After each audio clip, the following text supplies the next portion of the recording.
Persahabatan seringkali diuji oleh waktu, tapi bagi 3 orang ini, waktu justru membawa mereka ke gerbang yang sama. Melati, Ulil, dan Naila. 3 kepala dengan ambisi berbeda, namun tetap berpijak di tanah kampus yang sama.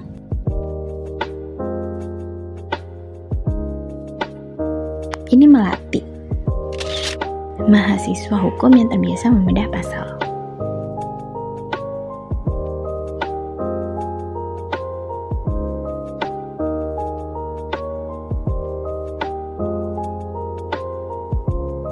Ini Ulil. Ia memilih jalan yang sering kali mengundang tanya, yaitu ilmu perpustakaan. Ini Naila. Ia memilih untuk mendalami dunia ekonomi. Hari ini kami bertiga berjanji untuk berjumpa di taman kampus.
Guys, kesini yuk.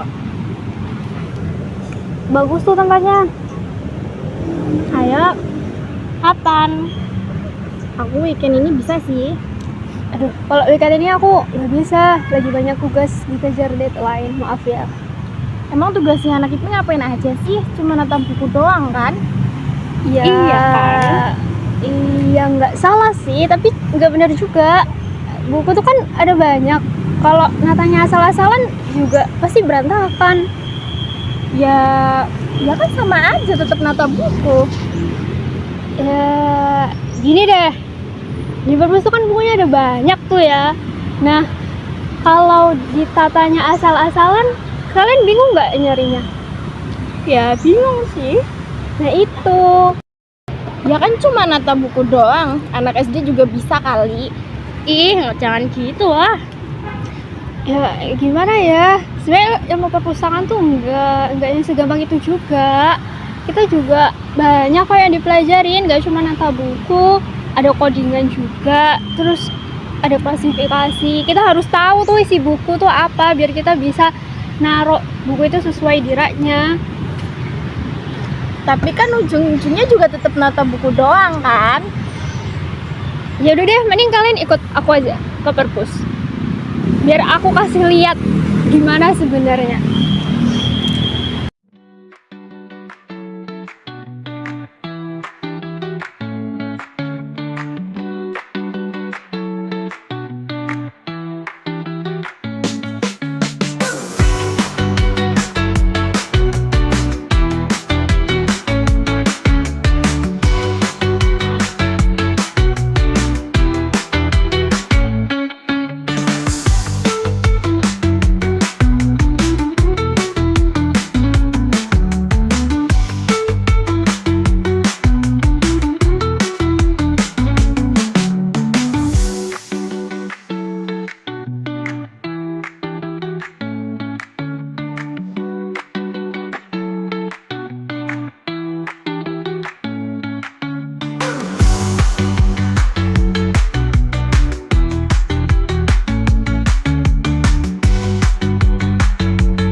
Coba deh, ini kamu lihat. Di setiap buku, itu di bagian punggung bukunya ada label yang ada tulisan angka sama hurufnya itu. Nah, itu yang disebut klasifikasi. Kami itu ilmu perpustakaan belajar kayak gitu. Jadi itu ini ada urutannya. Nata di rak pun itu harus urut, gak bisa kita asal masukin. Kalau kamu lihat, di setiap rak itu kan juga ada tandanya ya. Misalkan ini rak 100 sampai 200, itu pakai aturan DDC, yaitu ada 00 sampai 900. Kemudian kalau yang buku-buku Islam itu biasanya di rak dengan tanda 2X, itu biasanya untuk koleksi-koleksi Islam. Terus misalkan aku taruh bukumu deh bagian ekonomi, aku campur sama buku-buku pertanian atau novel yang aku campur sama kamus-kamus. Kamu gimana nyarinya? Pasti kamu bingung kan? Gitu. Jadi ya sebenarnya nggak gampang juga jadi pustakawan.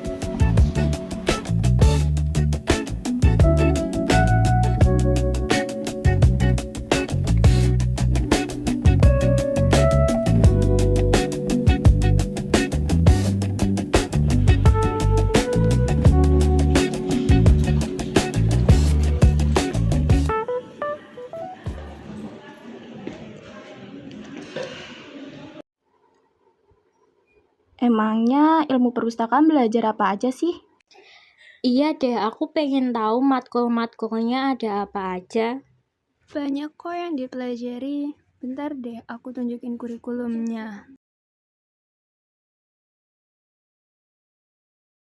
Di semester 1, kita masih belajar umum-umum aja. Kayak perpustakaan itu apa. Kemudian di semester 2 ini kita udah mulai belajar katalogisasi. Ada juga codingan kayak manajemen basis data.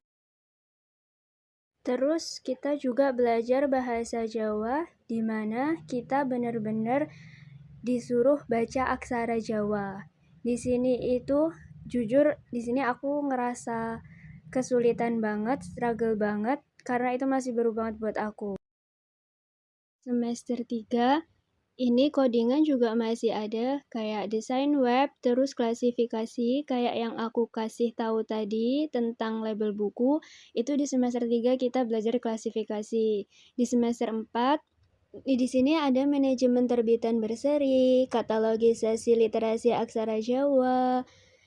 Kemudian ada juga statistik open source. Nah, untuk di semester 5 ini ya udah mendekati semester akhir ya, jadi udah ada metopen juga. Jadi kan perpustakaan itu harus terbuka untuk semua orang, harus semua jenis. Jadi kita belajar gimana sih ngurus perpustakaan untuk teman-teman kita yang punya kebutuhan khusus.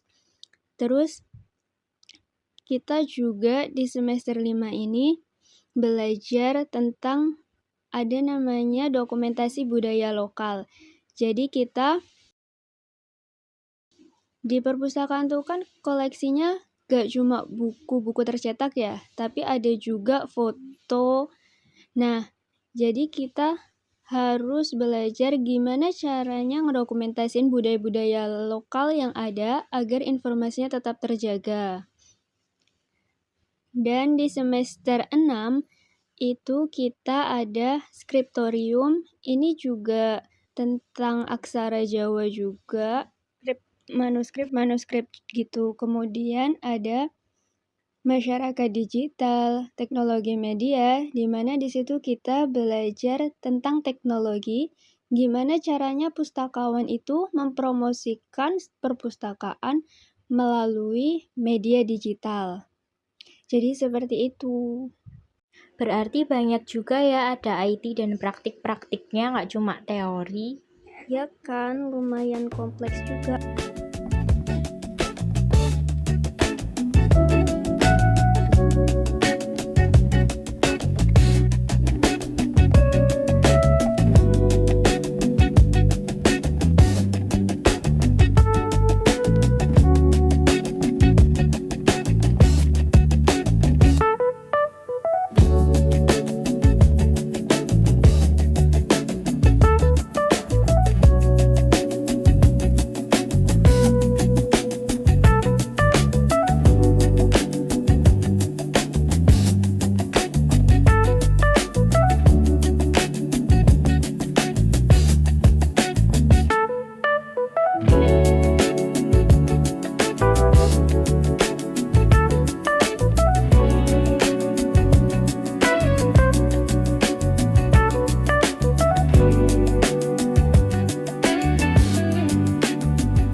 Ngomong-ngomong, ternyata Ilpus kompleks juga ya, nggak kayak yang kita bayangin. Iya kan, kadang aku ngerasa agak sedih gitu loh. Orang-orang ngiranya Ilpus cuma nata buku doang, padahal ya gak sekedar kayak gitu. Iya deh, maaf. Ya gak apa-apa, tapi kan sekarang kamu udah ngerti, jadi gak akan ngeremehin jurusan orang lain lagi. Ya, aku sekarang udah paham. Laper nih, ke kantin yuk. Ayo, aku juga lapar.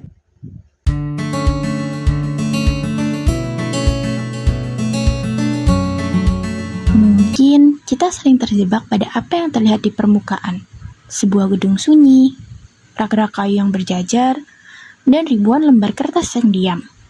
Namun, seperti yang Melati dan Naila temukan hari ini, ilmu perpustakaan adalah tentang apa yang tidak terlihat, namun sangat kita butuhkan.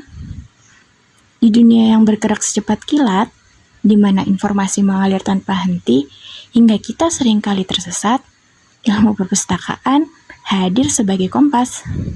Ia bukan hanya tentang menyusun buku berdasarkan abjad, tapi tentang bagaimana kita menyusun peradaban agar tetap diakses oleh generasi mendatang. Stigma bahwa bidang ini hanyalah tentang debu dan rak buku perlahan luruh saat kita berani melihat lebih dalam. Ilmu perpustakaan adalah arsitektur di balik kemudahan kita menemukan kebenaran. Di balik setiap klik pencarian yang akurat, ada tangan-tangan ahli yang merancang sistem, mengklasifikasikan data, dan memastikan bahwa setiap helai informasi memiliki identitas yang jelas. Ini adalah tentang preservasi, tentang bagaimana naskah kuno dari ratusan tahun lalu tetap bisa dibaca hari ini. Ini tentang data science, tentang bagaimana ribuan terabyte data digital dikelola agar tidak menjadi sampah informasi. Dan ini tentang literasi, tentang mendampingi manusia agar cerdas memilah mana fakta yang mendasar dan mana fiksi yang menyesatkan. Persahabatan Melati, Ulil, dan Naila mengajarkan kita satu hal penting, bahwa setiap bidang ilmu punya perannya masing-masing dalam membangun dunia. Tidak ada ilmu yang lebih rendah, dan tidak ada profesi yang hanya sekedar. Dari perjalanan Melati, Ulil, dan Naila hari ini bukan sekedar reuni sahabat lama. Ini adalah perjalanan tentang kesadaran bahwa setiap ilmu memiliki ruang dan setiap ruang memiliki penjaga. Ilmu perpustakaan adalah jantung dari semua itu.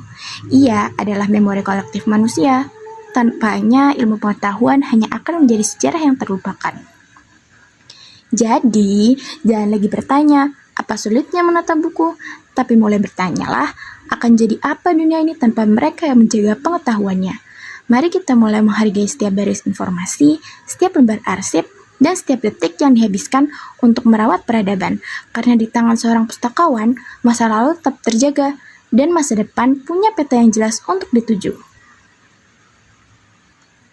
Ilmu perpustakaan lebih dari sekedar rak, lebih dari sekedar buku. Ini adalah tentang menjaga warisan manusia selamanya.